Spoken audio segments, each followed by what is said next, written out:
दोस्तों, हम लोग फिज़िक्स का एग्ज़ाम रिफ्रेशर के क्वेश्चन आंसर को देख रहे हैं, जिससे कि एग्ज़ाम में काफ़ी इम्पोर्टेंट रोल निभाएगा ये। आप लोग रेलवे के आरआरबी के किसी भी एग्ज़ाम में बैठने जा रहे हैं तो इन वीडियो को ज़रूर देख के जाइएगा, जिससे आप लोगों को काफ़ी फ़ायदा मिलेगा। इससे पहले देखिए, एग्ज़ाम रिफ्रेशर के नाम पे फ़िज़िक्स के 4 वीडियो डाल दिए गए हैं। ये वीडियो का 5वां नंबर पार्ट होगा, जहाँ से चौथा का एंड किया गया था। तो चौथे का एंड देखिए, पहले नंबर क्वेश्चन से किया गया था। ये जो चैप्टर का नाम है, ये जो टॉपिक का नाम है, ये टॉपिक है गुरुत्व और गुरुत्व के अधीन गति। इस नंबर का टॉपिक है ये। तो इसका हम मल्टी चॉइस को मतलब न्यूमेरिकल क्वेश्चन नहीं देखे थे, तो न्यूमेरिकल क्वेश्चन हम इसका देखते हैं। संख्यात्मक न्यूमेरिकल क्वेश्चन दिया है, एक कार वहीगत भाग से गिरती है और 0.9 सेकंड में भूमि पर गिरती है। मान लीजिए जी की वैल्यू 10 मीटर प्रति सेकंड स्क्वायर है, तो भूमि टकराने के दौरान इसकी चाल क्या होगी? भूमि पर टकराने के दौरान इसकी चाल क्या होगी? तो देखिए, कह रहा है कि उसकी चाल क्या होगी, उसकी क्या चीज़ चाल पूछ रहा है। जी की वैल्यू दिया है, टी की वैल्यू दिया है। तो देखिए, टी की वैल्यू दिया है, जी की वैल्यू दिया है।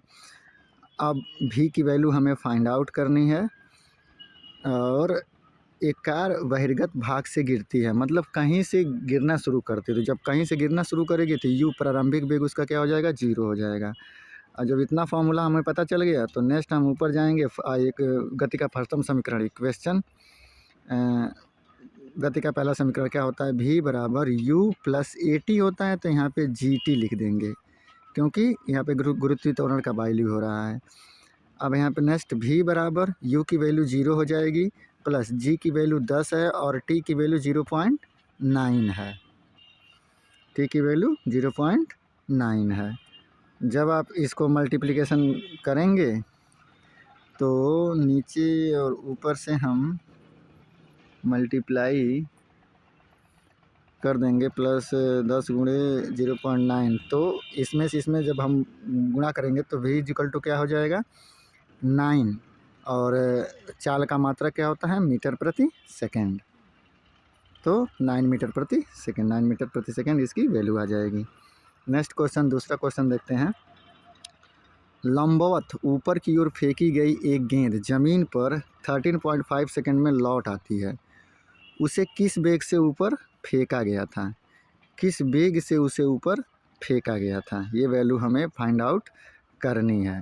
तो यहाँ पे देखिए, हमें v की वैल्यू 0 हो जाएगी, क्योंकि किस वेग से फेंका गया था बोल रहा है ना, किस वेग से फेंका गया। तो स्टार्टिंग की वेलोसिटी हमको, स्टार्टिंग का वेग हमको बताना है, शुरू का। तो शुरू के वेग को हम u से फाइंड आउट करते हैं। तो u को हमको फाइंड आउट करना है। ऊपर की ओर फेंकी गई, जब कोई वस्तु ऊपर की ओर फेंकी जाएगी तो उसका जो लास्ट गति होगी वो कहीं ना कहीं ऊपर जाके क्या हो जाएगी? 0 हो जाएगी। जैसे मान लीजिए यहाँ से यहाँ पे जा रहे हैं, तो यहाँ पे क्या होगा? वेग 0 हो जाएगा। तो यहाँ पे वेग हमारा 0 हो गया। लौट आती है, यहाँ देखिए 13.5 सेकंड में लौट आती है। तो मतलब ये दोनों तरफ का, मतलब फेंकने और आने, मतलब जब फेंका गया और जब तक लौट के ज़मीन पे आया तब तक की एक टाइमिंग दिया है। तो टाइमिंग हमारा क्या हो जाएगा? हाफ हो जाएगा, क्योंकि फेंकने समय का वैल्यू पूछ रहा है। तो 13.5 डिवाइड बाई 2 हो, जब हम करेंगे तो 6.75 ये हमारा सेकेंड आ जाएगा। ये जो वैल्यू हो गई ये टी की वैल्यू हो गई। अब हम डायरेक्ट फार्मूला में रख दें, v is equal to u. और देखिए, यहाँ पे हम प्लस नहीं लगा सकते हैं, क्योंकि ये प्रारंभिक वेग पूछ रहा था। जब प्रारंभिक वेग पूछे तो हम माइनस कर देंगे, जी टी कर देंगे। यहाँ पे एग्जाम्पल में आप देख सकते हैं, क्योंकि आने और जाने का समय व्यतीत कर रहा है। तो जब आने जाने का समय व्यतीत करेगा तो याद रखिएगा कि फार्मूला हमारा माइनस का लगेगा। देखिए, ऊपर वाले सवाल में फार्मूला यहीं प्लस का लगा है, लेकिन नीचे वाले सवाल में यही फार्मूला माइनस का हो गया। तो याद रखिएगा माइनस का क्यों हुआ? क्योंकि प्रारंभिक वेग ये हमें पता करना है, फेंकते समय वेग पता करना है। तो इसकी वैल्यू 0 हो गई, इसकी u हो गई, इसकी माइनस जी टी। अब g की वैल्यू हमारी कितनी होगी? तो g की वैल्यू आप क्वेश्चन में देख सकते हैं कि g की वैल्यू हमारा कितना दिया है? 10 दिया है। तो g बराबर 10 और t की वैल्यू हमारे पास में कितनी आई थी? 6.75। जब आप इसे मल्टीप्लिकेशन करेंगे तो ये इधर आएगा, तो ये माइनस का हो जाएगा, और इधर का माइनस कितना? 67.5।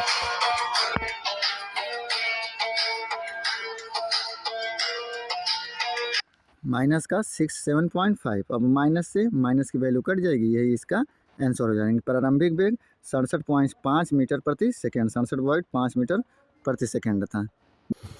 चलिए नेक्स्ट क्वेश्चन, हम थर्ड नंबर के क्वेश्चन पे चलते हैं।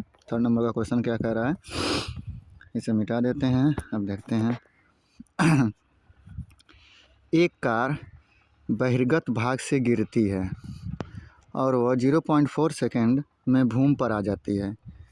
अगर जी की वैल्यू 10 मीटर प्रति सेकेंड स्क्वायर है तो भूमि पर टकराने के दौरान इसकी चाल क्या होगी। वी की वैल्यू पूछ रहा है, जब भूमि पर टकराएगी तब इसकी चाल क्या होगी। अब देखिए बहिर्गत गति से है तो u बराबर क्या हो जाएगा, 0 हो जाएगा। t बराबर हमारे पास दिया है 0.4 सेकेंड। g बराबर हमारा 10 दिया है, तो फार्मूला गति का पहला समीकरण v बराबर u प्लस जी टी। आगे बढ़ते हैं, फार्मूले में वैल्यू को रख दीजिए। v बराबर ये 0 हो जाएगा, g की वैल्यू 10 है, t की वैल्यू 0.4 है, तो v बराबर कितना हो जाएगा, 4 मीटर प्रति सेकेंड। 4 मीटर प्रति सेकेंड, डी वाला ऑप्शन इसका क्या हो जाएगा, सही हो जाएगा। नेक्स्ट, एक मीनार के ऊपरी हिस्से से एक वस्तु को ऊर्ध्व दिशा में फेंका गया और यह 5 सेकंड बाद ज़मीन पर पहुंची। 5 सेकंड बाद कहाँ पहुंची, ज़मीन पर पहुंची। वस्तु का आरंभिक वेग यानी कि u बराबर 12 मीटर प्रति सेकंड है। मीनार की ऊंचाई क्या है, मीनार की ऊंचाई ज्ञात करनी है। तो यहाँ देखिए जब हम गति का समीकरण पढ़ते हैं तो देख लीजिए, मान लीजिए मीनार की ऊंचाई कितनी है, h है। तो गति के समीकरण से h बराबर U T plus half G T square. गति का दूसरा समीकरण पढ़े हैं ना, s बराबर U T plus half A T square होता था। अगर हमको स्पीड पता करना हो, प्रारंभिक वेग पता हो, टी पता हो, त्वरण पता हो और टी पता हो, तो हम उसका स्पीड पता कर सकते हैं कि गति कितनी स्पीड से चल रही है। तो उसी तरीके से उसी गति के द्वितीय समीकरण से ये समीकरण बनाया गया। अगर ऊंचाई से कोई चीज़ फेंकी जाती है और उसकी हमको वैल्यू पता करनी है तो हम डायरेक्ट क्या काम करेंगे, ये वाला फॉर्मूला लग देंगे, h बराबर यू टी, s बराबर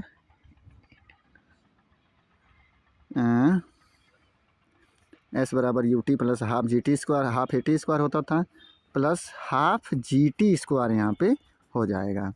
अब h की वैल्यू हमें फाइंड आउट करनी थी। u की वैल्यू हमारे पास में कितना था, तो 12 था। t की वैल्यू, समय की वैल्यू हमारे पास में कितनी थी, तो समय की वैल्यू यहाँ नीचे से जाएंगे, हम यहाँ देख लेंगे 5 सेकेंड बाद समय कितनी थी, 5। तो टाइम की वैल्यू हमारी 5 हो गई, प्लस हाफ जी की वैल्यू हम 10 मान के चलेंगे, जी की वैल्यू हम 10 लेके चलेंगे और टी की वैल्यू हमारे पास में 5 है। चूँकि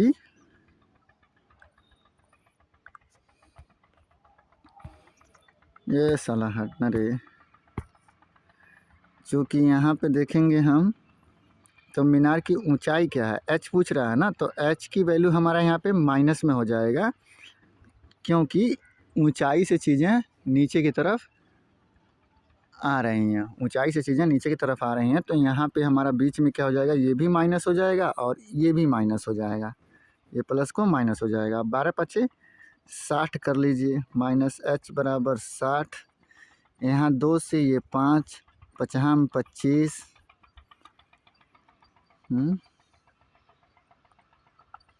हाफ जी टी स्क्वायर 25/25, तो ये आ जाएगा माइनस h बराबर 60 माइनस 25 5 125। अब 125 में से हम जब इतना घटाएंगे तो माइनस h बराबर माइनस 65 आ जाएगा, इससे काट देंगे तो h बराबर 65 आ जाएगा। तो आपको कुछ नहीं करना है, सवाल दिया है यहाँ पे, एक मीनार के ऊपरी हिस्से से एक वस्तु को ऊर्ध्व दिशा में फेंका गया और 5 सेकंड बाद यह ज़मीन पर पहुँच गई। ऊर्ध्व दिशा में फेंका गया, 5 सेकंड बाद पहुँच गए। प्रारंभिक वेग या आरंभिक वेग 12 मीटर पर सेकंड था। तो मीनार की ऊंचाई बताइए, तो डायरेक्ट हम फार्मूला रख सकते हैं। चूँकि ये दोनों चीज़ें ऊंचाई से फेंकी जा रही हैं तो माइनस हो जाएगा, माइनस एच को हम माइनस रखेंगे तो एच बराबर U T plus half G T square, half G T square. इस फार्मूले में डायरेक्ट वैल्यू को पुट कर दीजिएगा, आपका 65 मीटर आंसर आ जाएगा। यहाँ पे लगा के समझाया गया है, तो वीडियो को बैक करके अच्छे तरीके से देख लीजिएगा। अगर कोई क्वेश्चन आपको नहीं समझ में आए तो कृपया कमेंट में बताइए कि हाँ ये क्वेश्चन समझ में नहीं आ रहा है, आपको समझाने की कोशिश किया जाएगा। नेक्स्ट, पृथ्वी पर किसी वस्तु का द्रव्यमान 10 kg है, पृथ्वी पर इसका भार कितना होगा? तो 10 kg है और पृथ्वी पर इसका भार कितना होगा, तो वो 10 kg को 10 न्यूटन 10 kg है ना, तो पृथ्वी पर इसका भार कितना होगा? तो जी की वैल्यू हम 9.8 मीटर मान के चलते हैं। तो यहाँ ये मास की वैल्यू पूछा, हमने आपको पहले ही कहा भार इजकल टू एम इंटू जी होता है। एम की वैल्यू हमारा 10 है और जी की वैल्यू 9.8 है, तो इसका वैल्यू कितना हो जाएगा? 98 न्यूटन हो जाएगा। कितना हो जाएगा? 98 न्यूटन। बी वाला आंसर सही हो जाएगा। इन सबको आप पढ़ते रहिएगा अच्छे तरीके से। 80 मीटर की ऊंचाई से एक गेंद गिराई जाती है, चौथे सेकंड में तय की गई दूरी होगी, मान लीजिए जी बराबर इतना है। 80 मीटर ऊंचाई से फेंकी जाती है, तो देखो यहाँ पे एच की वैल्यू दे चुका है, एच की वैल्यू इसने दे दिया है। कितना? 80 ने दिया है, 80 मीटर है भाई। जस्ट मिनट, यहाँ देखिए ये कैसे लगाया है। हाँ देखिए, इस सवाल को हम एग्जाम्पल से ही समझ सकते हैं। देखिए यहाँ पे दिया है कि u बराबर 0, प्रारंभिक वेग हमारा कितना था? तो u बराबर 0 था। फिर टाइम के चौथे पीरियड मतलब 4 सेकंड में 30 सेकंड में तय की गई दूरी, 30 सेकंड में तय की गई दूरी बराबर क्या होगा? तो u प्लस हाफ जी 2t माइनस 1 होगा। तो u की वैल्यू हमारी 0 थी, हाफ की वैल्यू हो गई, जी की वैल्यू 10 है, 2 का ये हो गया और t का 4 है, -1 है। अब जब हम इनको काटा पीटा करेंगे तो 2 से ये कट जाएगा, तो ये 5, तो 5 गुणे 8 माइनस 1 बराबर 7, तो 7 बराबर 35, यानी कि 4 सेकंड में तय की गई दूरी कितनी होगी? 35 मीटर होगी। इस क्वेश्चन को 2 बार देख लीजिएगा, थोड़ा ये डायरेक्ट फार्मूले पे नहीं है, और ये वाला फार्मूला आप लोग डाउन कर लीजिएगा। चौथे सेकंड, 5वें सेकंड, 10वें सेकंड की बात करें तो ये वैल्यू होगी कि टी सेकंड में u प्लस हाफ जी 2t माइनस का 1। अब यहाँ पे चौथा सेकंड पूछे, अगर 5वां सेकंड पूछे तो यहाँ टी की वैल्यू हम 5 रख देंगे, 10वां सेकंड पूछे तो 10 टी की वैल्यू हम यहाँ 10 रख देंगे और कैलकुलेशन कर लेंगे, हमारी ऊंचाई 4 सेकंड में या 5 सेकंड में जितनी भी दूरी तय की गई है वो आ जाएगी। नेक्स्ट, एक गेंद को 20 मीटर प्रति सेकंड के वेग से ऊर्ध्वाधर ऊपर की ओर फेंका जाता है। 3 सेकंड के पश्चात विस्थापन का परिणाम क्या होगा? 3 सेकंड के बाद उसमें क्या होगा? कितना दूरी तो वो जाएगी? जी बराबर 10 मीटर प्रति सेकंड स्क्वायर है। तो देखिए ये भी वही फार्मूला है, एच बराबर U T plus half G T square. चूँकि गेंद को ऊर्ध्वाधर ऊपर की ओर फेंका जाता है तो ए यानी कि त्वरण क्या होगा? उसमें घटना शुरू हो जाएगा, तो ए बराबर माइनस का जी होगा। गति के द्वितीय समीकरण से एच बराबर यू टी, अब यहाँ पे प्लस था तो माइनस हो जाएगा, minus half G T square. अब इसमें इस वैल्यू को पुट कर दीजिए। एच की वैल्यू हमें फाइंड आउट करनी थी, यू यानी कि प्रारंभिक वेग हमारा कितना था? तो 20 मीटर प्रति सेकंड, 20 हो गया। टी की वैल्यू हमारी 3 है, हाफ 3 की पावर 3 है, 20 3 यहाँ 60 हो गया। 2 से ये काट देंगे तो 5 मरतबे कट जाएगा, 3 3 9 9 3 3 9 9 5 45, ये 60 माइनस 45 बराबर 15 मीटर इसका आंसर आ जाएगा। कितना? 15 मीटर। 15 मीटर कौन सा है? बी वाला ऑप्शन 15 मीटर है। तो ये हो गया। नेक्स्ट, एक ग्रह की त्रिज्या और द्रव्यमान पृथ्वी की त्रिज्या और द्रव्यमान के आधे है, इस ग्रह पर जी का मान होगा, इस ग्रह पर जी का मान कितना होगा? तो हम कैलकुलेशन से देखते हैं। गुरुत्वाकर्षण के कारण त्वरण के लिए सूत्र एम जी बराबर G M M upon R square या जी बराबर G M upon R square होगा। प्रश्न सवाल, यदि पृथ्वी की त्रिज्या आर और द्रव्यमान एम हो तो दूसरे ग्रह का द्रव्यमान एम अपान 2 और त्रिज्या आर अपान 2 होगा, तब ग्रह पर गुरुत्वाकर्षण बल का मान 4 G dash equal to 4 GM upon 2 R का स्क्वायर बराबर इतना। डायरेक्ट इस क्वेश्चन को याद रखिए, ज़्यादा टेंशन लेने की ज़रूरत नहीं है। उसका कितना होगा? 9.6 मीटर प्रति सेकंड स्क्वायर, 9.6 मीटर प्रति सेकंड स्क्वायर होगा। अब इस क्वेश्चन को एक बार और पढ़ लीजिए। एक ग्रह, मान लीजिए कोई एक ग्रह है, ग्रह की त्रिज्या और उसका द्रव्यमान पृथ्वी की त्रिज्या और द्रव्यमान का आधा है, तो इस ग्रह पर जी का मान कितना होगा? तो इस ग्रह पर जी का मान 9.6 मीटर प्रति सेकेंड स्क्वायर होगा। 9.6 मीटर प्रति सेकेंड स्क्वायर होगा। बाकी कोई दिक्कत होगी तो यहाँ पे लगाया गया है, देख लीजिएगा, तो उससे कोई मतलब नहीं है, इतना समय नहीं है कि ये चीज़ें याद की जाए। चलिए तो फिर नेक्स्ट क्वेश्चन देखते हैं। निम्न में से किस स्थान पर गुरुत्वीय त्वरण शून्य होता है? तो किस स्थान पर गुरुत्वीय त्वरण शून्य होता है? तो पृथ्वी के केंद्र पर गुरुत्वीय त्वरण शून्य होता है। मान लीजिए ये अर्थ है, तो केंद्र पर गुरुत्वीय त्वरण का मान शून्य होता है, लेकिन ध्रुवों पर, पोल्स पर जी के मान की वैल्यू ज़्यादा होती है, याद रखिएगा, इतना लगाने की कोई ज़रूरत नहीं है। यहाँ दिया है पृथ्वी पर किसी वस्तु का वजन 200 न्यूटन है, इसका द्रव्यमान क्या होगा यदि जी बराबर 10 मीटर प्रति सेकेंड स्क्वायर है? तो देखो 200 में हम 10 का मल्टीप्लिकेशन कर देंगे तो कितना हो जाएगा? ये हो जाएगा 2000, तो बराबर 2 kg कर सकते हैं, 2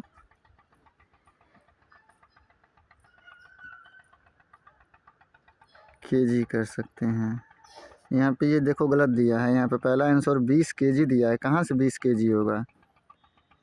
क्योंकि 200 न्यूटन है, तो 200 न्यूटन और 10 इसमें मल्टीप्लाई करेंगे तो 2000 हो जाएगा। 2000 को हम 2 kg लिख सकते हैं, तो यहाँ पे 20 kg दिया है, 20 kg ये गलत है, 2 kg आंसर होगा। आप ही ध्यान से देख लीजिए, 200 में 10 का मल्टीप्लिकेशन करना है तो 2000 ना होगा। तो यहाँ पे भी देखिए इसने लिखा है W=m/g, W बराबर 200, m हमको फाइंड आउट करना है। नहीं, जस्ट मिनट, थोड़ा ये सवाल अलग है।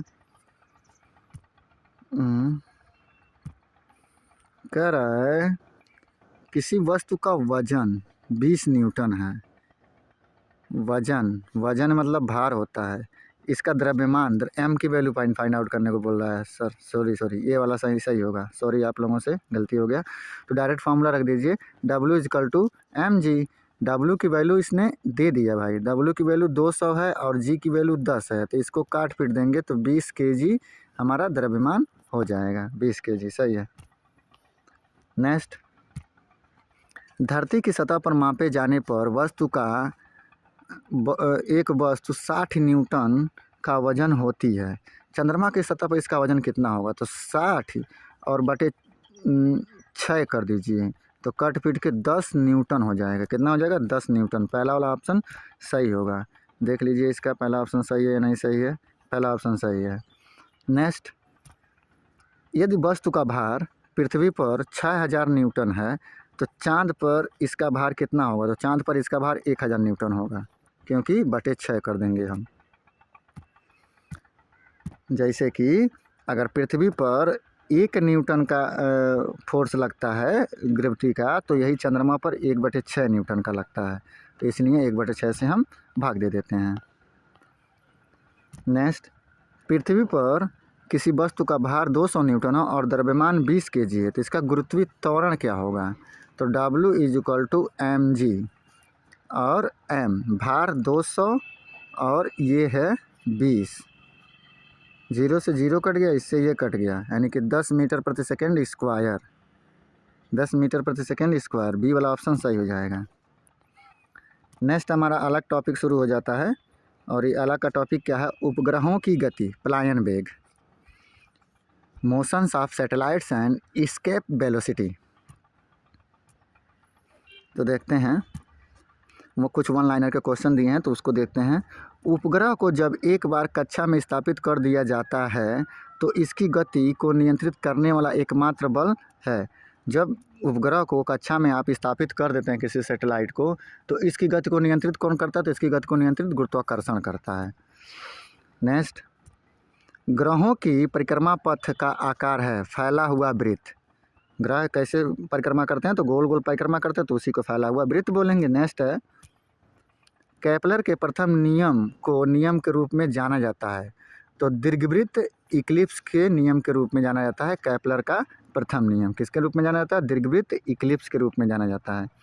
नेक्स्ट, जब एक उपग्रह पृथ्वी के चारों ओर 40,000 किलोमीटर त्रिज्या के ग्रह पथ पर घूमता है तो गुरुत्वाकर्षण बल द्वारा किया गया कार्य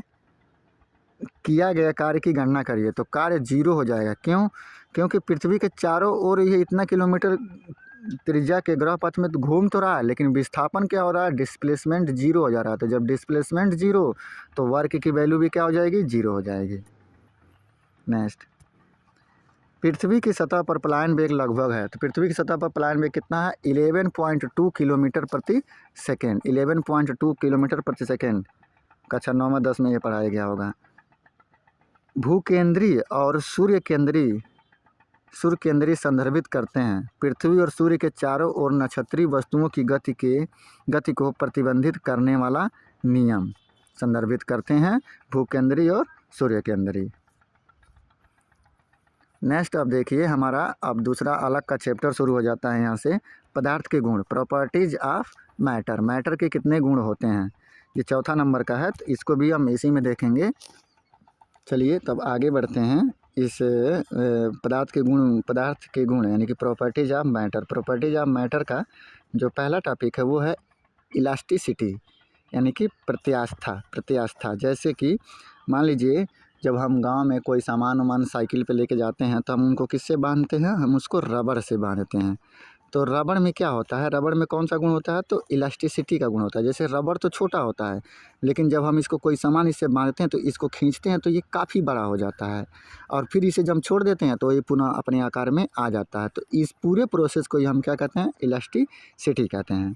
अब यहाँ पे देखिए, इलास्टिसिटी का पहला पॉइंट दिया पदार्थ के गुण, प्रॉपर्टीज ऑफ मैटर। प्रत्यास्था पहला टॉपिक है इलास्टिसिटी। अब इलास्टिसिटी जैसे कि यंग प्रत्यास्था, इसे कहते हैं यंग प्रत्यास्था गुणांक। यंग प्रत्यास्था गुणांक इसे बोला जाता है इलास्टिसिटी को।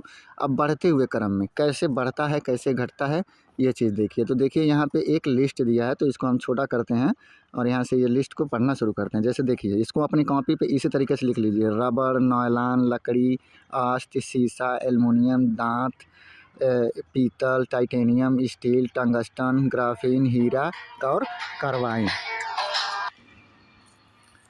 और क्या है? कार्बाइन है। हाँ, तो देखिए रबड़, नायलॉन, लकड़ी, अष्ट, शीशा, एल्युमिनियम, दांत, पीतल, टाइटेनियम, स्टील, टंगस्टन, ग्राफीन, हीरा और कार्बाइन। तो जब आप रबड़ का देखेंगे तो यंग प्रत्यास्था सबसे अधिक है, और कार्बाइन का देखेंगे तो सबसे कम होगा।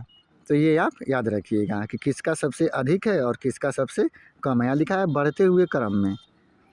तो यंग प्रत्यास्था बढ़ते हुए क्रम में, तो देखिए रबड़ में जो होता है वो सबसे कम होता है यंग प्रत्यास्था बल, क्योंकि रबड़ को हम जितना खींचेंगे उतना खिंचाता चला जाता है, लेकिन कार्बाइन और हीरा को हम खींच नहीं सकते हैं। तो इन दोनों का सबसे ज़्यादा यंग प्रत्यास्था गुणांक होता है और इनका कम होता है। तो ये याद रखिएगा, इनको टॉपिक पे लिख लीजिएगा और कॉपी पे लिख लीजिएगा और इसको 2 बार पढ़ लीजिएगा, एक आध क्वेश्चन इससे मिल सकते हैं। नेक्स्ट हमारा दिया है स्टोक का नियम, स्टोक्स लॉ। यदि आर त्रिज्या का एक छोटा गोला अनंत विस्तार के पूर्णतः समांग तरल में सीमांत वेग v से गति कर रहा है तो गोले पर श्यान बल कितना होगा? तो श्यान बल F = 6 पाई NRV होता है, जहाँ n द्रव की श्यानता है। तो ये याद रखिएगा, गोले का श्यान बल कितना होता है? तो F = 6 पाई NRV होता है, जहाँ पे v क्या n क्या है? द्रव की श्यानता है। तो ये याद रख लीजिएगा, डायरेक्ट ही आ सकता है। विकृत क्या होता है? तो लंबाई में वृद्धि बराबर प्राथमिक लंबाई में वृद्धि बराबर प्राथमिक लंबाई, डेल लंबाई बटे लंबाई। मतलब वो शुरू में कितना लंबा था और जब उसमें गुण लगाया गया तो उसमें कितना लंबा ये हो चुका, वो उसी को हम विकृति बोलते हैं। मतलब उसने अपना नियम चेंज कर दिया, अपना रूप चेंज कर दिया। अब यहाँ दिया है विकृत कितने प्रकार के होते हैं? तो 3 प्रकार के होते हैं, अनुदैर्ध्य विकृत, आयतन विकृत और अपरूपण विकृत। अनुदैर्ध्य विकृत किसे कहते हैं? बाह्य बल के प्रभाव में वस्तु की एकांक लंबाई में उत्पन्न परिवर्तन को ही हम अनुदैर्ध्य परिवर्तन कहते हैं। मतलब कोई बाहरी बल यहाँ पे लगाया जाए। आयतन, बाह्य बल के प्रभाव में वस्तु के एकांक आयतन में उत्पन्न परिवर्तन को ही हम आयतन विकृत बोलते हैं। वस्तु की सतह से समांतर बल लगाने पर वस्तु की आकृति में परिवर्तन ही अपरूपण विकृत कहलाता है। तो ये डायरेक्ट क्वेश्चन पूछ सकता है कि विकृत कितने प्रकार के होते हैं, तो 3 प्रकार के। नेक्स्ट, प्रतिबल। प्रतिबल बराबर क्या होता है, तो आंतरिक प्रतिबल बटे क्षेत्रफल, यानी कि प्रतिबल को ही हम क्या बोलते हैं, तो प्रतिबल को हम प्रेशर बोलते हैं। प्रेशर यानी कि प्रेशर का जो यूनिट होता है, जैसे प्रेशर का यूनिट पास्कल होता है, उसी तरीके से विकृत का भी, प्रतिबल का भी यूनिट क्या होता है, पास्कल होता है। प्रेशर इज इक्वल टू क्या होता है, बल बटे क्षेत्रफल होता है, यानी कि एफ अपॉन का ए होता है। उसी तरीके से प्रतिबल इज इक्वल टू क्या होता है, एफ अपॉन का ए होता है। यंग प्रत्यास्था गुणांक, यंग प्रत्यास्था गुणांक को हम के से डिनोट करते हैं, और इस इज इक्वल टू बराबर यंग प्रत्यास्था गुणांक बराबर अनुदैर्ध्य बल बटे अनुदैर्ध्य विकृति होता है। अनुदैर्ध्य बल कितना है और उसकी विकृति कितनी, इन दोनों को डिवाइड कर दीजिए, आपको यंग प्रत्यास्था गुणांक मिल जाएगा। नेक्स्ट है दृढ़ता गुणांक। तो अपरूपक प्रतिबल बटे अपरूपण विकृति को ही हम दृढ़ता गुणांक कहते हैं, और इसे ईटा से डिनोट करते हैं।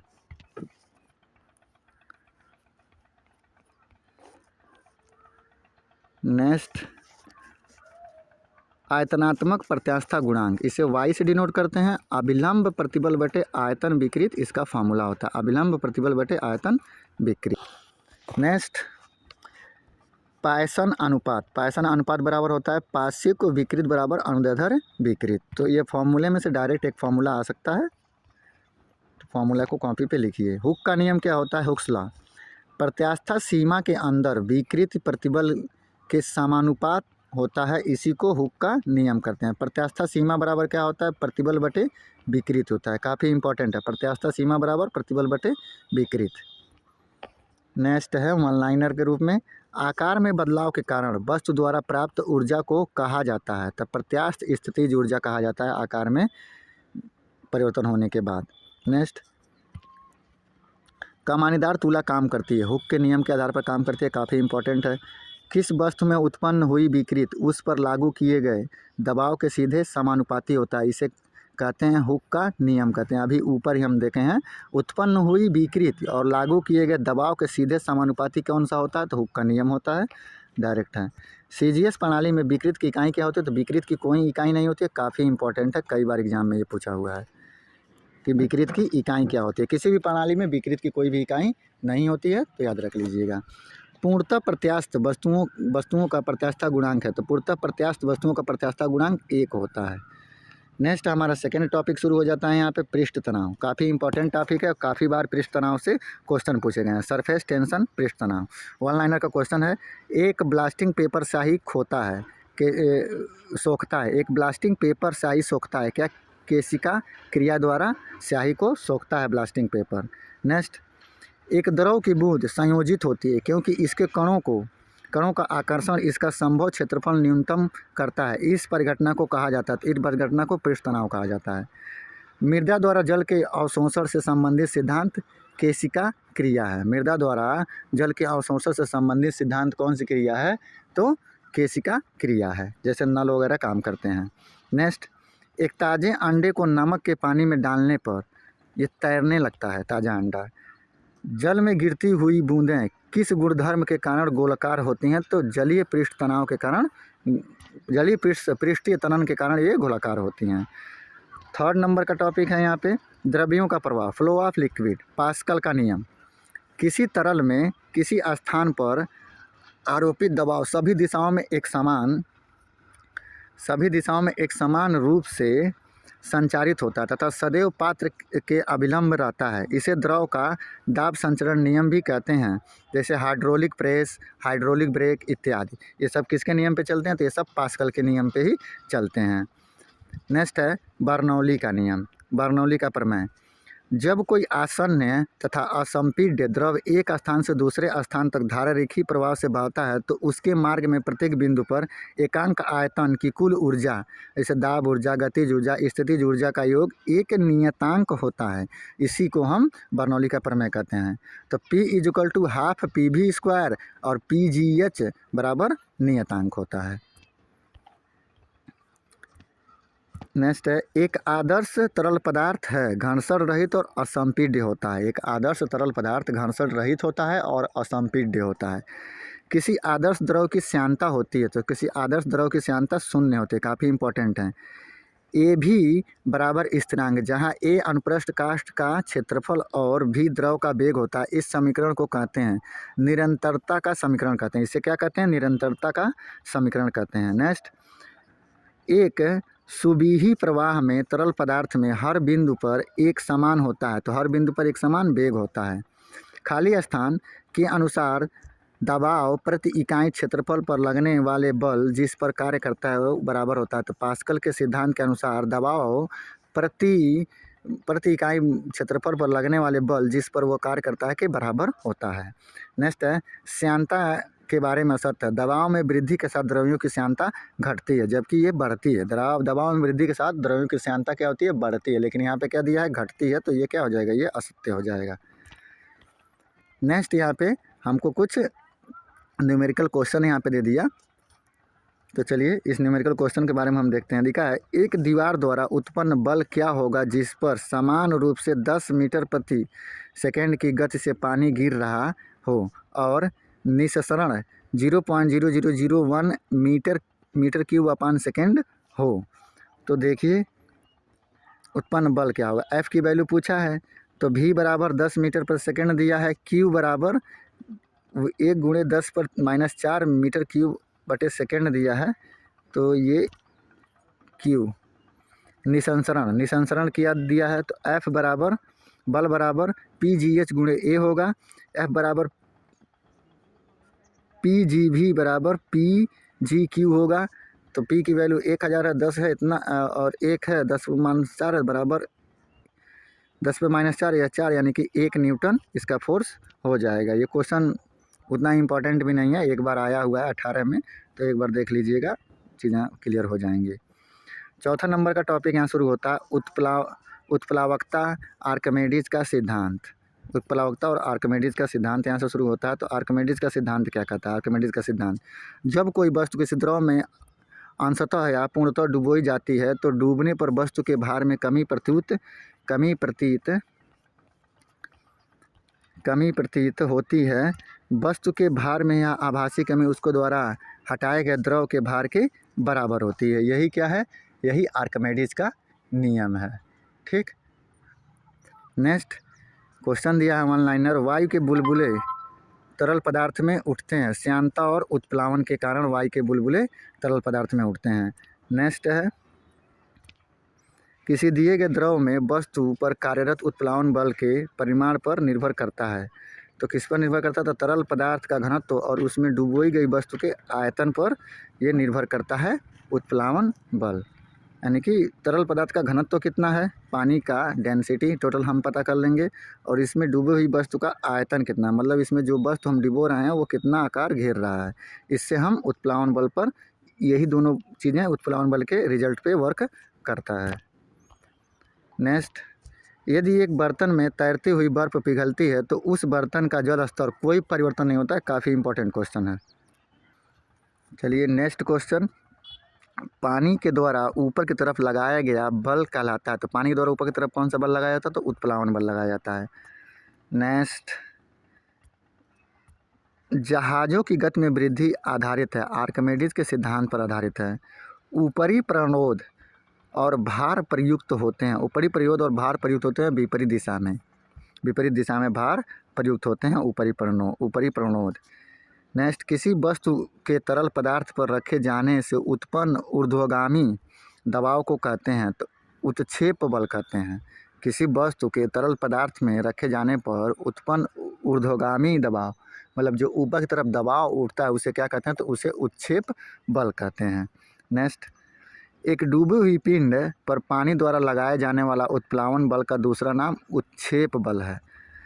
तैराक को पानी में तैरने के लिए बल मदद करता है, उत्प्लावन बल मदद करता है। पानी से रिलेटेड कोनो भी बल आ जाए, उत्प्लावन बल ट्रिक लगा के आइए। नेक्स्ट, दबाव, प्रेशर आ गया। प्रेशर देखिए, वायुमंडल का पाठ्यांक और मौसम पर प्रभाव, ये काफ़ी इंपॉर्टेंट है, ये तीनों के तीनों। तो इन तीनों को कॉपी पे लिख लीजिए। जैसे वायुमंडल दाब, वायु दाब मापी, यानी कि वायु दाब मापी कौन सा है? तो बैरोमीटर है। मतलब वायुमंडल की आर्द्रता हम किससे मापते हैं? तो बैरोमीटर से मापते हैं। तो अगर बैरोमीटर का पाठ्यांक धीरे धीरे गिरने लगे, यानी कि वायुमंडल दाबी का पाठ्यांक धीरे धीरे गिरने लगे, तो यह क्या होगा? वर्षा होने की संभावना शुरू हो जाती है। कि बैरोमीटर का पाठ्यांक अगर धीरे धीरे नीचे की तरफ, मतलब जीरो की तरफ गिरना शुरू हो जाए, तो समझ लीजिएगा कि बारिश आने वाली है। एकाएक गिरता है, अगर यही बैरोमीटर का तापमान यानी कि वायु दाबमापी का जो पाठ्यांक है वो एकाएक गिर जाता है, तो क्या होगा? आंधी तूफान की संभावना शुरू हो जाती है। अगर धीरे धीरे ऊपर की तरफ चढ़ने लगता है, तो साफ मौसम रहने की संभावना होगी। मतलब देखिए, अगर धीरे धीरे गिरे तो आंधी की आंधी की समस्या है, आंधी तूफान की। अगर अगर नहीं नहीं नहीं, एकाएक मतलब, जस्ट मिनट, इसे मिटा लेने दीजिए। मान लीजिए ये कोई पाठ्यांक है। अब इस पाठ्यांक में अगर जो इसकी सुई है, अगर वही सुई धीरे धीरे नीचे की तरफ गिरे, मतलब जीरो की तरफ आए, तो क्या होगा? तो बारिश होगी। अगर एकाएक गिर जाए तो आंधी तूफान होगा। अगर धीरे धीरे ऊपर की तरफ चढ़ना शुरू कर दे तो मौसम साफ रहेगा। तो ये तीन चीज़ें यहाँ, इसकी तीन संभावनाएं होती हैं। तो तीनों संभावनाओं को कॉपी पे लिख लीजिए, काफ़ी इंपॉर्टेंट है, एक ज़रूर मिल जाता है। नेक्स्ट क्वेश्चन, दाब को परिभाषित किया जाता है। तो प्रणोद बल बटे एकांक क्षेत्रफल से दाब को परिभाषित किया जाता है। नेक्स्ट, दबाव को मापा जाता है। तो बल एवं क्षेत्रफल के द्वारा दबाव को मापा जाता है।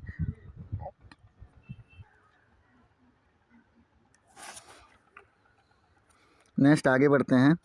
किसी लगाए गए बल के लिए यदि क्षेत्रफल कम हो तो दाब होगा। यदि क्षेत्रफल कम, किसी लगाए गए बल के लिए यदि क्षेत्रफल कम हो तो दाब होगा। तो P बराबर यानी कि प्रेशर इज इक्वल टू होता है बल अपान का क्षेत्रफल। अब यहाँ बोल रहा है कि क्षेत्रफल कम है, यानी कि ये घट रहा है, तो ये प्रेशर हमारे आप बढ़ जाएगा, तो अधिक हो जाएगा।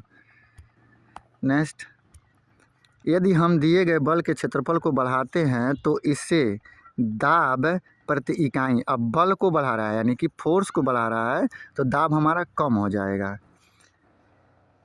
जैसे ही एक तरल पदार्थ की मुक्त सतह से गहराई कम होती है तो तरल द्वारा डाला गया दबाव कम हो जाता है। जब गहराई कम होगी, क्षेत्रफल कम होगी, तो दबाव की क्या हो जाएगा? कम हो जाएगा। खाली स्थान में वृद्धि के साथ एक ठोस द्वारा डाले गए दबाव में कमी आती है। तो क्षेत्रफल में वृद्धि के साथ दबाव में क्या आती है? कमी आती है, प्रेशर में कमी आती है। अभी ऊपर ही देखे हैं। थ्रस्ट प्रति इकाई क्षेत्रफल को कहा जाता है। तो थ्रस्ट प्रति इकाई क्षेत्रफल को क्या कहा जाता है? तो थ्रस्ट प्रति इकाई क्षेत्रफल को दाब कहा जाता है। नेक्स्ट, ऊंचाई पर उड़ते हुए विमान के केबिन के अंदर का दबाव होता है बाहर की तुलना में अधिक। बैरोमीटर की रीडिंग में अचानक गिरावट का तात्पर्य क्या है? तूफान का आना। एक निश्चित तापमान पर वायु का दबाव आनुपातिक होता है, घनत्व के आनुपातिक होता है। एक निश्चित तापमान पर वायु का दबाव आनुपातिक होता है, तो किसके? घनत्व के आनुपातिक होता है। चलिए नेक्स्ट आगे बढ़ते हैं। प्रेशर से न्यूमेरिकल क्वेश्चंस। तो न्यूमेरिकल में प्रेशर से कोई क्वेश्चन नहीं आता है, बस एक बीमा पूछ लेता है, बीमी सूत्र क्या है? तो ml इनवर्स T-2, यही प्रेशर की बीमा होती है। बी वाला ऑप्शन सही होगा, बाकी इतना कुछ झाम ताम करने की कोई ज़रूरत नहीं है। नेक्स्ट, 4th नंबर का टॉपिक डेंसिटी, घनत्व। वन लाइनर क्वेश्चन, पर्वतीय क्षेत्रों में जल का क्वथनांक होगा। तो पर्वतीय क्षेत्रों में जल का क्वथनांक जितना समुद्र तल पर होता है उससे कम होता है पर्वतीय क्षेत्रों में क्वथनांक, जिसकी वजह से वहाँ मतलब पर्वत पे जब आप जाएंगे तो आपका खाना थोड़ा लेट से बनता है। नेक्स्ट, पानी का घनत्व है, काफ़ी इम्पोर्टेंट है। पानी का घनत्व कितना है? 1000 किग्रा पर घन मीटर। 1 मीटर में 1000 kg पानी एकत्रित हो जाता है। मास प्रति यूनिट वॉल्यूम है घनत्व का। मास प्रति यूनिट किसका वॉल्यूम है? तो मास प्रति यूनिट वॉल्यूम है घनत्व का। बादल आकाश में तैरते हैं, निम्न घनत्व के कारण बादल आकाश में तैरते हैं, काफ़ी इंपॉर्टेंट है ये वाला क्वेश्चन। नेक्स्ट, बर्फ़ पानी पर तैरती है क्योंकि इसका घनत्व पानी से कम होता है, इसलिए बर्फ़ क्या होती है? पानी पर तैरना शुरू कर देती है। एक पदार्थ के घनत्व को परिभाषित किया जाता है, द्रव्यमान प्रति इकाई आयतन को ही हम घनत्व कहते हैं। द्रव्यमान प्रति इकाई आयतन को हम घनत्व कहते हैं। नेक्स्ट, तापमान पर पानी का घनत्व अधिकतम होता है तो 4 डिग्री सेंटीग्रेड तापमान पर पानी का घनत्व सबसे अधिकतम होता है। पानी का घनत्व कितना होता है तो 1000 kg पर मीटर पे क्यूब। नेक्स्ट, घनत्व जल के घनत्व से अधिक होता है तो लोहे की कील का घनत्व जल के घनत्व से अधिक होता है, इसलिए लोहे का कील पानी में क्या होता है, डूब जाता है। किसी पदार्थ का आपेक्षिक घनत्व है तो आपेक्षिक घनत्व का फॉर्मूला क्या है तो पदार्थ का घनत्व बटे पानी के घनत्व को ही हम आपेक्षिक घनत्व बोलते हैं। पदार्थ का घनत्व बटे पानी के घनत्व को ही हम आपेक्षिक घनत्व बोलते हैं। नेक्स्ट यहाँ से, जब बर्फ़ पानी के ऊपर तैरती है तो इसका हिस्सा पानी से बाहर रहता है तो इसका कौन सा हिस्सा पानी से बाहर रहता है तो 0.1 हिस्सा इसका बाहर रहता है। नेक्स्ट क्वेश्चन, मीठे पानी की एक स्वस्थ मछली को खारे पानी में रखा जाए तो उसके संभावित परिणाम होंगे। मछली निर्जलीकृत होकर मर जाएगी, क्योंकि मीठे पानी को जब हम खारे पानी की मछली में रखेंगे तो मछली क्या हो जाएगी, मर जाएगी। नेक्स्ट, जब जल जम जाता है तो इसका घनत्व घटता है। जब जल जमेगा तो घनत्व घटेगा, क्योंकि बर्फ़ का घनत्व पानी के घनत्व से कम होता है। नेक्स्ट, न्यूमेरिकल क्वेश्चन यहाँ पे दिया है, चांदी का घनत्व 10.8 cross 10⁻³ kg metre minus cube और पानी का घनत्व 10⁻³ kg पर मीटर क्यूब है तो चांदी का आपेक्षिक घनत्व क्या होगा। चांदी का आपेक्षिक घनत्व क्या होगा, केजी से केजी कट गया, मीटर क्यूब से मीटर क्यूब कट गया तो बच गया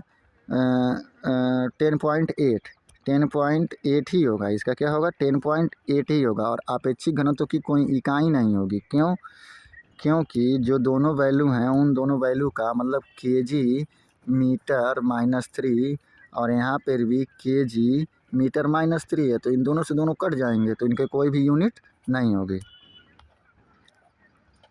यहाँ देखिए लिखा है, आपेक्षिक घनत्व की इकाई नहीं होती है, मतलब इसकी यूनिट नहीं होती है। नेक्स्ट नंबर का टॉपिक है अणुगति सिद्धांत।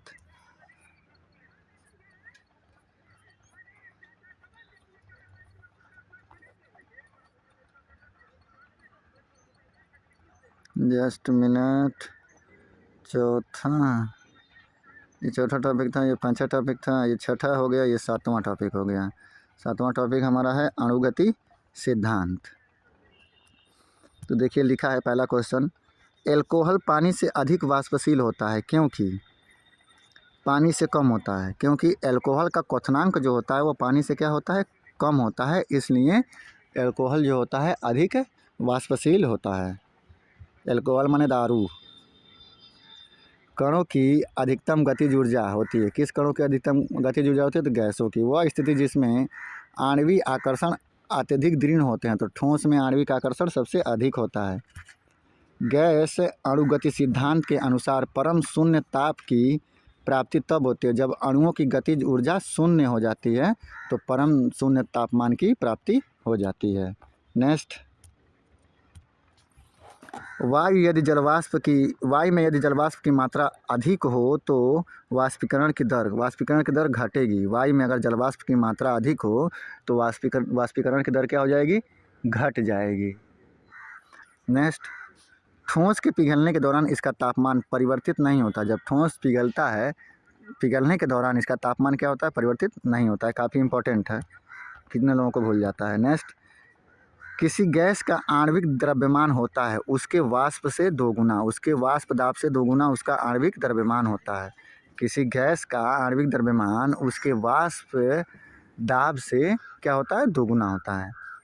नेक्स्ट, अगर आकर्षण शक्ति ना हो तो तरल पदार्थ के लिए लागू नहीं होगा, ऊपरी दबाव लागू नहीं होगा। यदि बंद पात्र में कुछ गैस निकाल कर दाब कम कर दिया जाए तो गैस अणुओं के मध्य मुक्त पथ होगा, बढ़ेगा भाई, क्योंकि कुछ गैस को हमने कम कर दिया तो उनके अणुओं के बीच की दूरी भी क्या हो जाएगी, बढ़ जाएगी, तो वो चीज़ें क्या हो जाएंगी, बढ़ जाएंगी।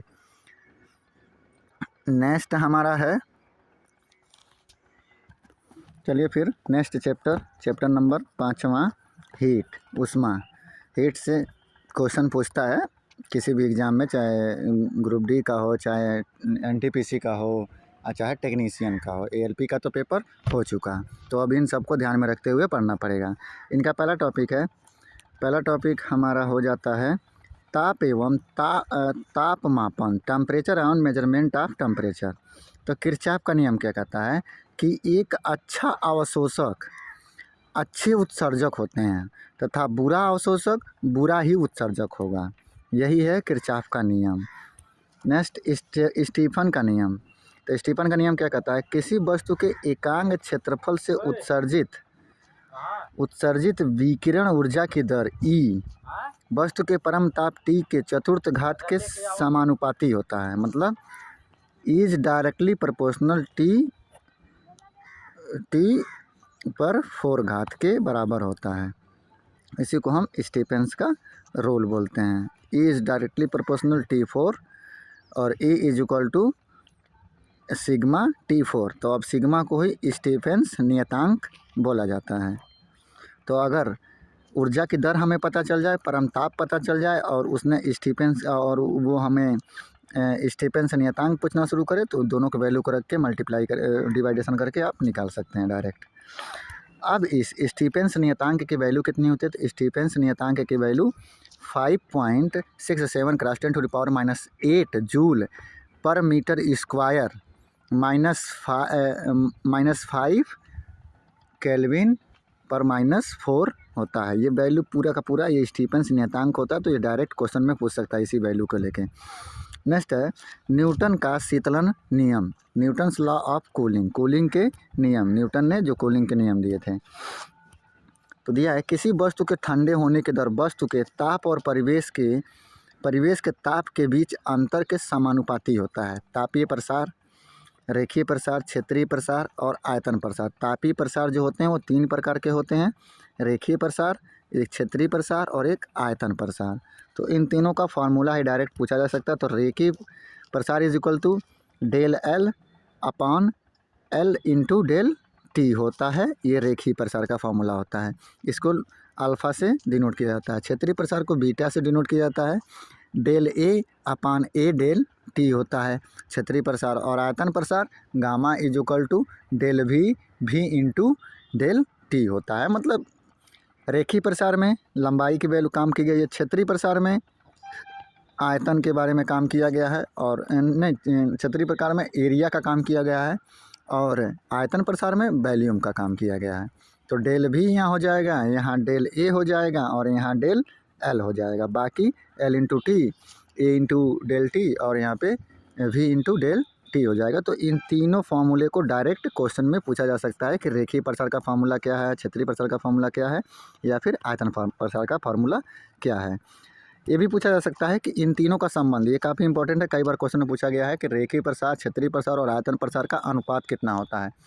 तो alpha ratio beta ratio gamma ratio 1:2:3 का होता है। यानी कि अल्फ़ा बीटा गामा का रेशियो जो होता है 1:2:3 का होता है, याद रखिएगा। नेक्स्ट स्पेसिफिक हीट यानी कि विशिष्ट ऊष्मा बराबर क्या होता है, तो Q upon M into del T होता है विशिष्ट ऊष्मा का फॉर्मूला। डायरेक्ट ये फार्मूला ही पूछा जा सकता है एग्जाम में। अवस्था परिवर्तन के लिए आवश्यक ऊष्मा की मात्रा, तो इसका फार्मूला क्या होता है, अवस्था परिवर्तन के लिए आवश्यक ऊष्मा की मात्रा का फार्मूला क्या होता है, तो Q is equal to M into L होता है, जहाँ एल गुप्त ऊष्मा है। तो ये फार्मूला डायरेक्ट पूछा जा सकता है। आदर्श गर्स का समीकरण क्या है, तो P V equal to micro R T होता है। P V equal to micro R T होता है आदर्श गैस का फार्मूला। तो ये काफ़ी इंपॉर्टेंट है, आदर्श गैस का फार्मूला कई बार एग्जाम में आया हुआ है। जहाँ माइक्रोन गैस के मोलों की संख्या है, एन अणुओं की संख्या है और आर सार्वत्रिक नियतांक है। सार्वत्रिक नियतांक की वैल्यू इतनी है 8.314 जूल प्रति मोल केल्विन। तो ये है आदर्श गैस का फार्मूला। तो इसको हम एनआरटी भी बोलते हैं, जहाँ पे हम एन को हम मोलों की संख्या ले सकते हैं, या फिर माइक्रो आरटी बोलते हैं, जहाँ पे हम माइक्रो को मोलों की संख्या ले सकते हैं।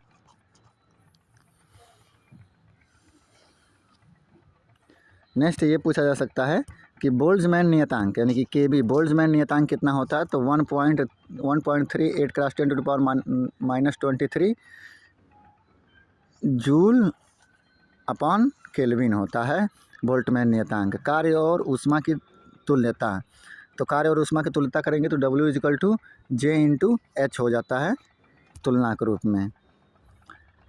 विभिन्न तापमान पैमाने के बीच का संबंध, जैसे देखिए सेल्सियस, केल्विन और फ़ारेनहाइट के बीच में अगर हमको संबंध दिखाना हो और रेडियंट, तो हम डायरेक्ट ये फॉर्मूला याद कर सकते हैं कि C/5 = K - 23/5। अब सेल्सियस का वैल्यू दिया हो और केल्विन में बदलना हो तो सेल्सियस वाला यहाँ रखो, केल्विन वाला यहाँ निकाल दो। अगर यहाँ पे फ़ारेनहाइट दे दिया तो F = F - 32/9 होगा। तो केल्विन डिग्री सेंटीग्रेड, केल्विन और फ़ारेनहाइट के बीच में अगर संबंध दर्शाना हो तो C/5 = K - 273/5 = F - 32/9। ये फार्मूले को आप याद रखिएगा, काफ़ी इंपॉर्टेंट फार्मूला है। आप इससे कुछ भी चेंज कर सकते हैं। ऊष्माधारिता का फार्मूला क्या है, S = Δθ/ΔT। ऊष्मा चालकता की फार्मूला क्या है, Q = KA/ΔT/L। Net carbonate engine की दक्षता, कार्बोनेट इंजन की दक्षता हम कैसे निकालते हो, तो N = 1 - T2/T1 से हम कार्बोनेट इंजन की दक्षता निकाल लेते हैं। नेक्स्ट कार्बोनेट इंजन का कार्य कैसे निकालते हैं, तो कार्बोनेट इंजन का कार्य W = 2.303 R कोष्टक में T1 - T2 log 10 V2/V1 से हम वर्क कार्बोनेट इंजन की कार्य निकाल सकते हैं। तो इन सब में सिर्फ हमको इम्पोर्टेंट सिर्फ ये वाला फार्मूला लग रहा है, जस्ट मिनट, ये वाला फार्मूला काफ़ी इंपॉर्टेंट है। C/5 K - 273/5 बराबर F - 32/9, 273/5 और 9 और C/5, तो ये काफ़ी इंपॉर्टेंट है, इसको याद रख लीजिएगा। अब यहाँ पे यहाँ पे एक तालिका दिया है रूमर और केल्विन के बीच में। तो देखिए 4 पैमाने होते हैं, तो चारों पैमाने के बीच में दिया है। तो देखिए डिग्री सेंटीग्रेड पैमाने को C से डिनोट करते हैं, सेल्सियस नामक वैज्ञानिक ने इसकी खोज की थी। 0 डिग्री सेंटीग्रेड पे जम जाता है, 100 डिग्री सेंटीग्रेड पे उबलने लगता है, और ये 100 क्या दिया है, खंडों की संख्या 100 होता है। तो ये खंडों की संख्या नहीं पूछता है, अधोबिंदु, जल का अधोबिंदु और जल का ऊर्ध्वबिंदु, मतलब ये जो अधोबिंदु है यहाँ पे चीज़ें जम जाती हैं और 100 डिग्री सेंटीग्रेड पे चीज़ें उबलना शुरू हो जाती हैं, मतलब पिघलना शुरू हो जाती हैं। फ़ारेनहाइट स्केल पे देखते हैं, F है, फ़ारेनहाइट नामक वैज्ञानिक ने इसकी खोज की। 32 फ़ारेनहाइट पे चीज़ें जम जाती हैं और 212 फ़ारेनहाइट पे चीज़ें उबलना शुरू हो जाती हैं। र्यूमर पैमाने पे R से, र्यूमर नामक वैज्ञानिक ने इसकी खोज की है, 0 R पे चीज़ें क्या होती हैं, जम जाती हैं, और 80 R पे चीज़ें क्या होती हैं, उबलना शुरू हो जाती हैं। तो इसका जो मेन वैल्यू है वो 80 है, इसका मेन वैल्यू 180 है। इसको हम 100 पे मान के चलते हैं, इसको 180 पे मान के चलते हैं, इसको 80 पे मान के चलते हैं। केल्विन पैमाना, केल्विन नामक वैज्ञानिक ने खोज की थी। इसका जो मतलब हिमांक है 273 केल्विन है, और जो क्वथनांक है 373 केल्विन है। 100 में इसे डिवाइड किया जाता है, मतलब 273 से 373, मतलब इन दोनों के बीच में अंतर कितने का है, 100 का है। इन दोनों के बीच में अंतर कितने का है, 80 का है। तो यही अंतर खंडों की संख्या हो जाएगी। इन दोनों के बीच में अंतर कितने का है, तो 180 का है, और इन दोनों के बीच में अंतर कितने का है, 100 का है। तो ये हो जाएगा। तो इन चीज़ों को आप याद रख लीजिएगा कि सेल्सियस में कब चीज़ें जम जाती हैं और कब चीज़ें पिघलना शुरू होती हैं। फ़ारेनहाइट पे कब चीज़ें जम जाती हैं, तो 32 पे जम जाती हैं और 32 पे जम जाती हैं और 212 पे पिघलना शुरू हो जाती हैं। र्यूमर में 0 पे जम जाती हैं, 80 पे पिघलना शुरू हो जाते हैं। केल्विन में 273 पे जम जाते हैं, 373 पे पिघलना शुरू हो जाते हैं। तो ये काफ़ी इंपॉर्टेंट है, इनको कॉपी पे नोट कर लीजिएगा। नेक्स्ट हम आगे बढ़ते हैं। आगे बढ़ने पे हमें वन लाइनर क्वेश्चन है, पानी का हिमांक बिंदु है, तो 32 फ़ारेनहाइट हमने अभी देखा है। क्रायोजेनिक दर्शाता है क्या, कम तापमान को क्रायोजेनिक क्या दर्शाता है, कम तापमान को दर्शाता है। नेक्स्ट है लगभग किस तापमान पर पानी का घनत्व तो अधिक होता है, तो 4 डिग्री सेंटीग्रेड पर पानी का घनत्व तो अधिक होता है। परम शून्य ताप की प्राप्ति होती है, -273 केल्विन पर परम शून्य ताप की प्राप्ति होती है।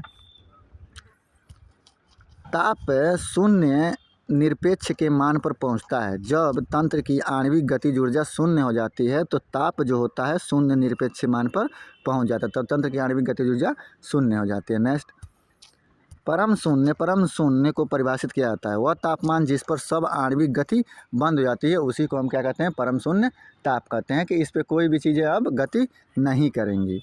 उस तापमान का मान होता है जो मानव शरीर का सामान्य माना जाता है। तो 98.6 फ़ारेनहाइट ये मनुष्य के शरीर का सामान्य तापमान है।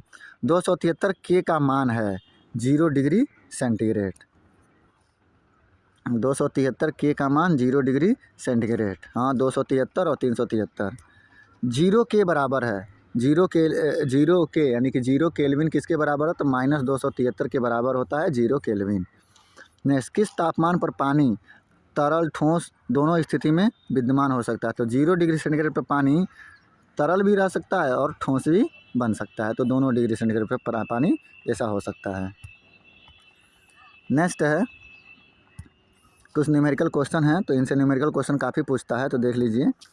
सेल्सियस से केल्विन पैमाने पर तापमान को बदलने के लिए आपको निम्न में से क्या करना होता है, तो निम्न में से क्या कर दिएगा, तापमान को 237 से केल्विन से, तो फॉर्मूला रखिए C/5 बराबर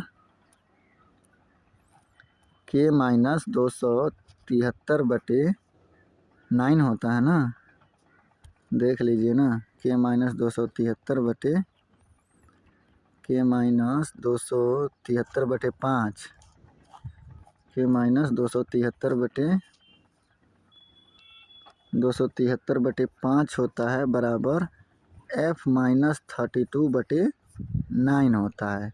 अब केल्विन ताप को केल्विन और सेल्सियस की बात किया है, तो सेल्सियस मान लीजिए इसमें गुणा हो जाएगा, ये इसमें गुणा हो जाएगा, तो ये इसमें गुणा हो जाएगा, ये इधर चला जाएगा, ये बटा हो जाएगा। तो दिए गए ताप को 273 से विभाजित करें, नहीं, दिए गए ताप को 273 से घटाएं, दिए गए ताप को 273 से जोड़ें, दिए गए ताप को 273 से जोड़ें, क्योंकि ये इधर चला जाएगा, इधर चला जाएगा, तो इसका बी वाला ऑप्शन सही हो जाएगा। कैसे हो जाएगा, बी वाला ऑप्शन इसका सही हो। दिए गए तापमान को 273 से जोड़ दें, चीज़ें आपको निकल के आ जाएंगी। जैसे देखिए, सेल्सियस को केल्विन में बदलने के लिए, केल्विन में बदल रहा है,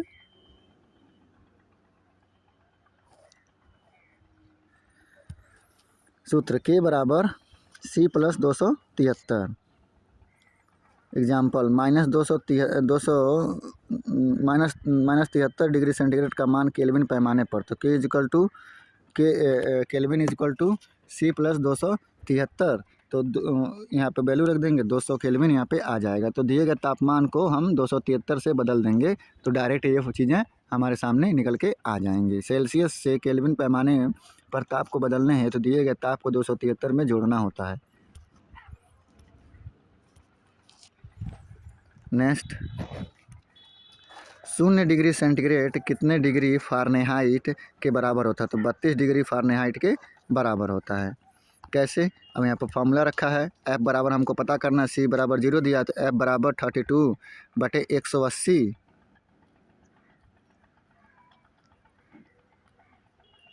और C -0/100। इससे कोई मतलब नहीं है, डायरेक्ट वहाँ से देख लीजिए, ये चीज़ें समझ में नहीं आ रही हैं।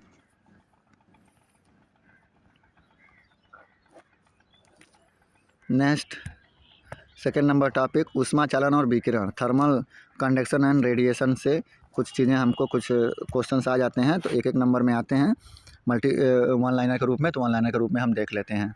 दिया है 0 डिग्री सेंटीग्रेड पर तरल पानी के कणों में उसी तापमान पर बर्फ़ के कणों की तुलना में अधिक ऊर्जा होती है। चूँकि बर्फ़ से तरल पानी में रूपांतरण की प्रक्रिया के दौरान बर्फ़ के कण ऊष्मा ऊर्जा को अवशोषित करते हैं, तो इसलिए वो क्या होती है, अधिक होती है। नेक्स्ट, बुरादे से ढकी हुई बर्फ़ जल्दी से नहीं पिघलती, क्योंकि बुरादा ऊष्मा का कुचालक होता है। ताप का अंतरण मुख्य रूप से चालन, संवहन और विकिरण द्वारा होता है तो बॉयलर भट्ठी में होता है। ताप का अंतरण मुख्य रूप से चालन, संवहन और विकिरण द्वारा होता है तो बॉयलर भट्ठी में होता है। विकिरण द्वारा ऊष्मा का स्थानांतरण मुख्य रूप से निर्भर रहता है इसके तापमान पर, पिंड की प्रकृति पर, इसकी पृष्ठ के विस्तार एवं प्रकार पर। नेक्स्ट, सूर्यास्त के बाद भी पृथ्वी की सतह के निकट वायु किस कारण ऊष्मा प्राप्त करती है? तो स्थलीय विकिरण के कारण वायु जो होती है वो ऊष्मा प्राप्त करती है जब सूरज डूब जाता है तब। तो किसके द्वारा? स्थलीय विकिरण के द्वारा। दो निकायों के मध्य ऊष्मा के प्रवाह की दिशा निर्भर करती है, उनके तापमान पर निर्भर करती है ऊष्मा के प्रसार की दिशा। नेक्स्ट है 3rd नंबर टॉपिक, सुचालक, कुचालक और ऊष्मारोधी। तो ऊष्मा का कुचालक है तो लकड़ी कुचालक है। लकड़ी की एक चम्मच को आइसक्रीम के प्याले में डुबोया गया, इसका दूसरा सिरा ठंडा नहीं होगा। नेक्स्ट, बोरोसिलिकेट ग्लास बर्तन का माइक्रोवेव ओवन में प्रयोग किया जाता है क्योंकि यह अत्यधिक ऊष्मा प्रतिरोधी होता है, इसलिए बोरोसिलिकेट ग्लास बर्तन का प्रयोग हम करते हैं किसमें? माइक्रोवेव ओवन में। किसी वस्तु में किसकी उपस्थिति के कारण वह विद्युत का सुचालक बनता है? तो मुक्त इलेक्ट्रॉनों की उपस्थिति के कारण वो विद्युत का क्या बनता है? सुचालक बनता है। नेक्स्ट, विद्युत का सुचालक नहीं है तो चीनी मिट्टी का बर्तन जो होता है विद्युत का सुचालक नहीं होता। विद्युत आवेश का सुचालक है तांबा। किसी ठोस धातु का ऊष्मीय चालकता सामान्यतः बढ़ते तापमान के साथ घटता है। ऊष्मीय चालकता जो होती है किसी ठोस धातु का, अगर तापमान बढ़ेगा तो उसकी चालकता क्या होगी? घटना शुरू हो जाएगी।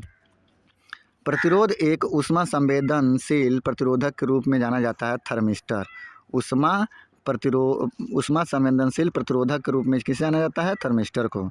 सबसे बढ़िया कुचालक कौन सा है? तो कांच सबसे बढ़िया कुचालक होता है।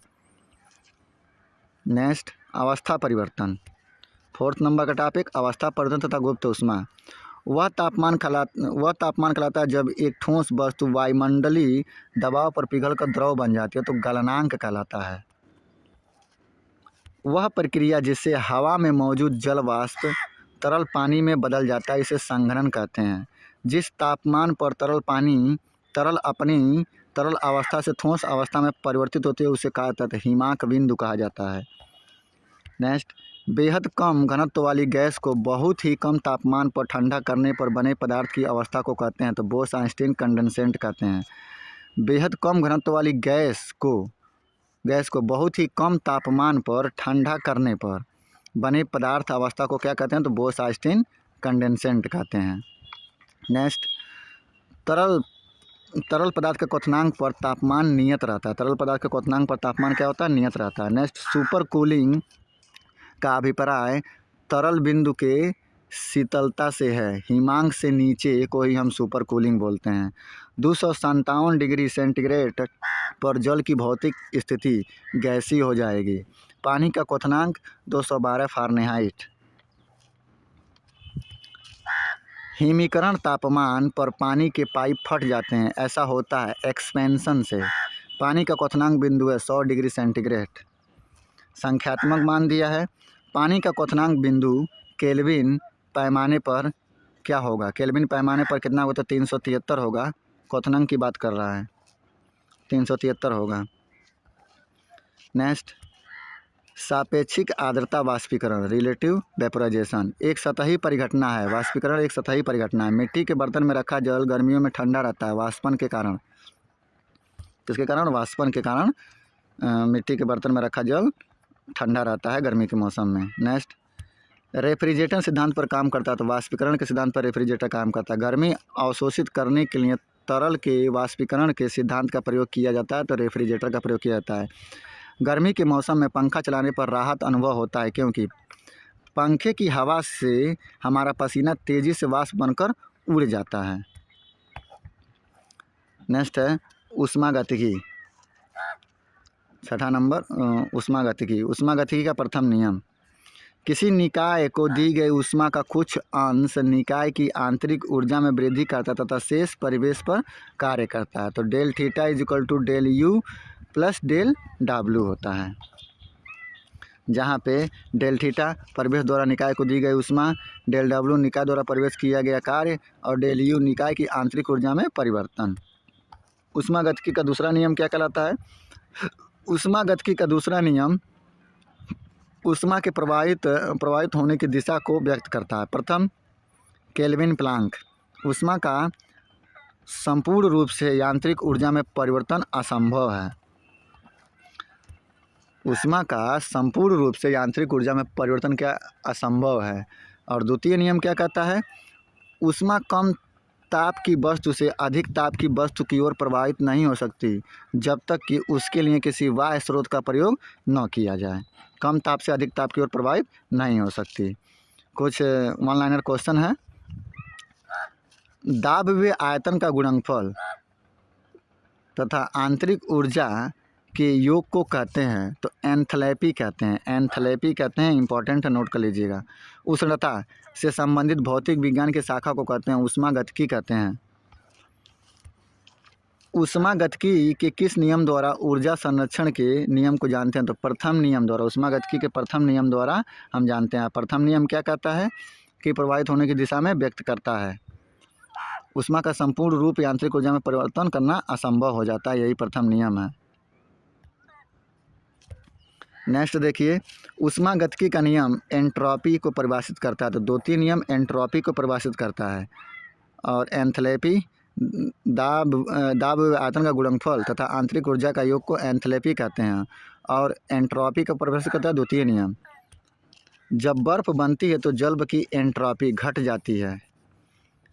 जब तरल और उसके वातावरण के बीच का तापमान अंतर दोगुना हो जाता है तो ऊष्मा की हानि की दर हो जाती है, दोगुनी हो जाती है। नेक्स्ट, भौतिक मात्रा एंट्रोपी इकाई है। जूल प्रति केल्विन की इकाई को ही हम एंट्रोपी बोलते हैं। एंट्रोपी की इकाई जूल प्रति केल्विन होती है। एंट्रोपी की इकाई क्या होती है? तो जूल प्रति केल्विन होती है। चलिए, अब यहाँ से ये 5वें नंबर चैप्टर का अंत होता है और इस नंबर के वीडियो का भी अंत होता है। यहाँ पे एंड करते हैं। बाकी का वीडियो हम आपको दूसरे नंबर के वीडियो में डाल देंगे। देखिए, एग्ज़ाम होते होते आपका फिजिक्स नाम का जो टॉपिक है ये लगभग में ख़त्म हो ही जाएगा। अगर इससे कुछ बच जाता है तो कुछ टाइम बच जाता है तो हम लोग केमिस्ट्री और बायो को भी देख लेंगे। अगर नहीं बचता है तो आप लोग केमिस्ट्री बायो कहीं ना कहीं से पढ़ते रहिएगा, बाकी चीज़ें यहाँ से करते रहिएगा। जिनका भी जो लोग भी इस समय ITI पास कर लिए हैं, जो लोग भी 2024 में ITI पास किए हैं, 2024 में ITI पास किए हैं, उनके लिए रेलवे ग्रुप डी में कम से कम 50,000 प्लस की पोस्टें आ रही हैं। तो उनके लिए ये वीडियो बनाया जा रहा है, ग्रुप डी के लिए। ये बेसिकली जो जितने भी इस चैनल पे वीडियो डाले जा रहे हैं वो मान के चलिएगा कि ये ग्रुप डी से रिलेटेड वीडियो होंगे। लेकिन अगर जो लोग टेक्नीशियन वगैरह का एग्ज़ाम देना अभी चाहते हैं वो लोग भी इस वीडियो को देख के जाएंगे, जिनसे उनको काफ़ी क्वेश्चन का फ़ायदा मिल सकता है।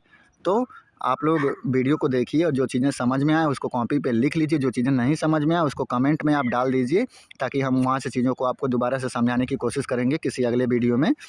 और जो लोग चैनल को नहीं सब्सक्राइब किए हैं वो लोग चैनल को सब्सक्राइब करें और अपने दोस्तों के पास भी इस वीडियो को शेयर करें ताकि उनको भी इस चीज़ का लाभ मिलता रहे। Thank you for watching me.